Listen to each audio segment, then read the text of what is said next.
Four items I want to visit with you about this evening. The first of those is an update on the railroad quiet zone. Good news. The work on this much anticipated project is nearing completion.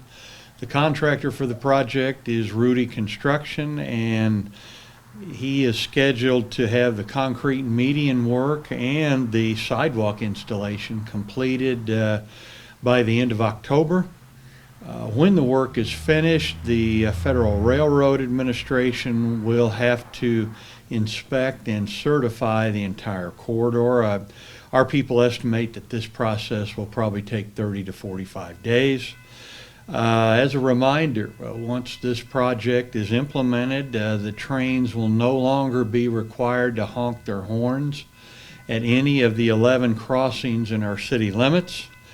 The City of Edmond is funding the entire project, and the estimated cost is around $4 million, with that funding to come from the 2000 capital improvement sales tax. The second item is the redevelopment of Stevenson Park. Our people are working through the final drainage plans that involve the park. As a reminder, Freese and Nichols is the design firm for this redevelopment project, and they have also been involved in the streetscape improvements around the park. The final park layout was approved by the five of you, and that included a small regional underground stormwater holding tank that would be installed. This regional detention will greatly improve the potential development of the property from 2nd Street South between Broadway and Boulevard. We believe that the park and the museum could be a focal point for something like a small development district in the future as well. The project construction documents will be finalized as our people work through the details of the drainage situation. The plan is to start construction early next year in 2021 and complete the project by the end of calendar year 2021. The bulk of the funding will come from the 2017 repurposed capital improvement sales tax, but there will be some support from the park tax as well, and the drainage improvements will be paid for from the 2000 capital improvement sales tax. The third item is an update on the Covell widening from Fairfax to Griffin. The contractor for this project is Crossland Heavy Construction, and they are in the process of constructing the retaining walls throughout the project. In addition to that, fill material is being placed and compacted, and storm sewer is also being installed along the frontage of the Lakes Across Timber subdivision.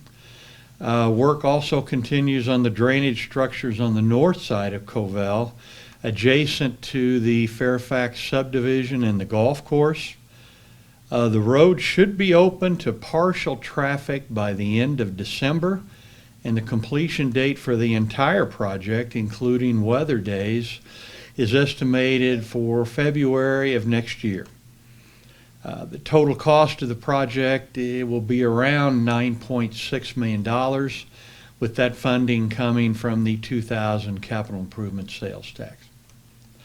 And then the last item is an update on sales and use taxes. This is our third monthly check, which also reflects the first quarter of the new fiscal year, and the positive trends continue for both these revenue sources. The collection period for these numbers are from the last 2 weeks of July and the first 2 weeks of August.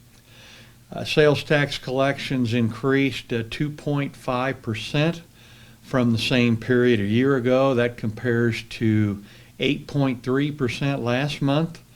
Use tax collections were up 26% for the same period. That compares to 20% last month, and combined revenue from both sources increased by 7.3% compared to 10.8% last month. And now for the first 3 months of the year, sales tax is up 4.8%. Use tax is up 23.8%, and the combined revenue is up about 8.6%. So we remain very healthy and very blessed in both of those critical resources.